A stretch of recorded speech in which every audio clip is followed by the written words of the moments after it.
दलितों के बारे में हमेशा सोचते हैं, दलितों के बारे में हर चीज करते हैं, तो आज के लिए पीटी एक्ट को हटाने में क्या लग रहा है? इसका मतलब कि आप कहीं न कहीं मनुवादियों के जंजीरों में बैठे हुए हैं और हमारा महाबोधि मंदिर को नहीं, आप पीटी एक्ट को खत्म कर रहे हैं और हमारे विनय चार्य जी को आप जेल के अंदर में सलाखों के बीचों में आप उसको रख दिए बिना कसूर में। कुछ मनुवादी गुंडे लोग आते हैं वहाँ पे, जैसे कि बोध गया के धरती पे वहाँ पे हम लोग थे उस आंदोलन में, जो कि वहाँ पे आंदोलन में किस प्रकार से ये षड्यंत्र के तहत ये मोदी योगी चाहे नीतीश कुमार के षड्यंत्र के तहत नहीं चाहते हैं कि इस देश में बौद्ध का विरासत बचे। लोग चाहते हैं इस देश में सनातन धर्म, लेकिन हम लोग बोधिष्ट हैं, अम्बेडकरवादी होने के नाते जब तक हम लोग का बोधि मंदिर को नहीं हम लोग मुक्त कराते तब तक ये आंदोलन जारी रहेगा। और आने वाले समय में हम लोग ये सरकार को, अभी हमारे लालू यादव को इस चीज को समझना चाहिए कि जिस दलितों के बात करते हैं आप, लेकिन आज दलितों के साथ क्यों नहीं खड़ा है?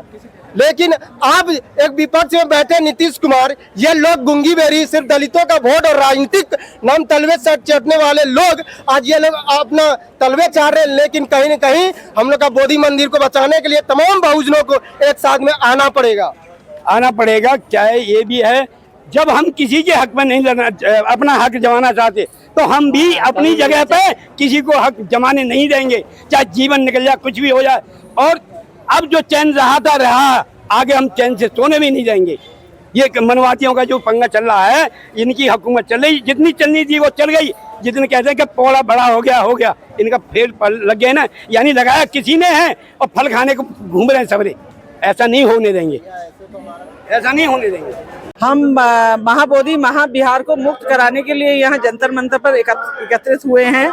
हमें अपना महाबोधि महाविहार चाहिए, पूरी तरह उसका जो बीटी एक्ट रहे वो उसको रद्द करना चाहिए। बीटी एक्ट तो मैम 1949 में आया था, संविधान भी नहीं था उस टाइम, तो अभी तक क्यों नहीं रद्द हुआ है? हाँ, 1949 में आया, बात यही है, इसीलिए अभी ये धरना प्रदर्शन और ये सब चल रहा है कि 1949 के बाद में हमारा संविधान बन गया, सन 1950 से संविधान लागू हो गया, पर इन्होंने जो 1949 का बीटी एक्ट है उसी के तहत ये अपना काम कर रहे हैं, वो भी खाली महाबोधि महाविहार के लिए।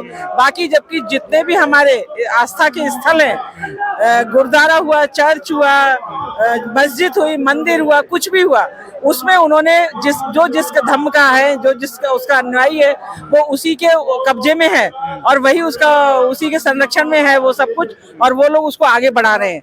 पर हमारा महाबोधि महाविहार अभी भी उन ब्राह्मणों के कब्जे में है, उन मनुवादी सोच के लोगों के कब्जे में है। उसको वो निरस्त नहीं कर रहे हैं, उसको वो खाली नहीं कर रहे हैं। उसमें 4 ब्राह्मण हैं, 4 भिक्खु हैं और एक हमारा डीएम वहाँ का रहता है, जो बौद्ध गया का डीएम है वो रहता है, उसके अंडर में वो सारा आता है। मेन लड़ाई हमारी वहाँ पर मनी की है, बौद्ध धर्म के प्रचार प्रसार की तो जो है।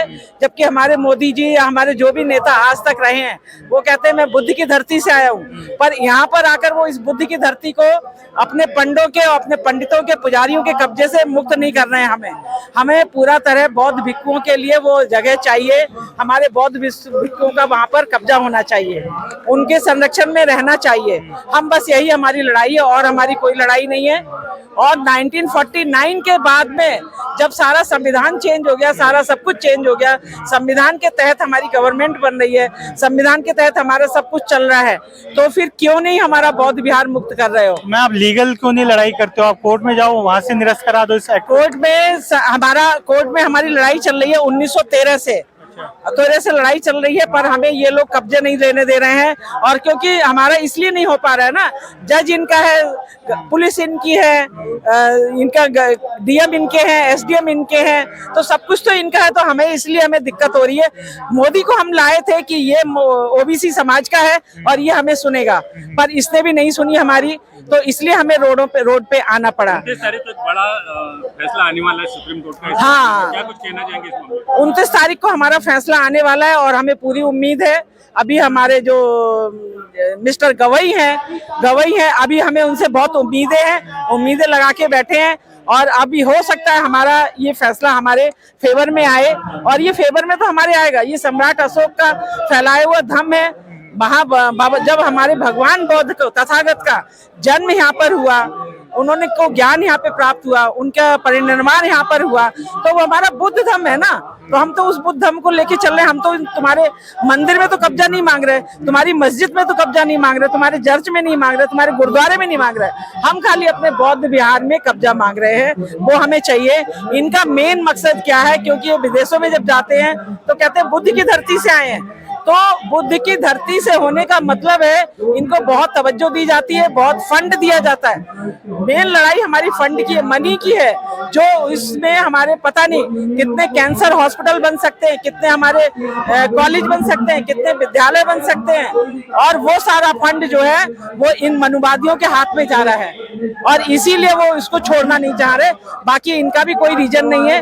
अरे तुम अपना राम मंदिर हमें उसमें कब्जा दे दो, तुम्हारी मस्जिद है तुम उसमें कब्जा दे दो, तुम्हारा गुरुद्वारा है उसमें कब्जा दे दो, तुम्हारा चर्च है उसमें भी हमारा भिक्खू लोगों को कब्जा बैठाओ ना उसी तरह से। तो आप हमारे इस पे क्यों बैठे, बौद्ध विहार में क्यों बैठे? हमारा बौद्ध विहार खाली करो, हमें और कुछ नहीं चाहिए आपसे, हमारा बौद्ध विहार हमें चाहिए।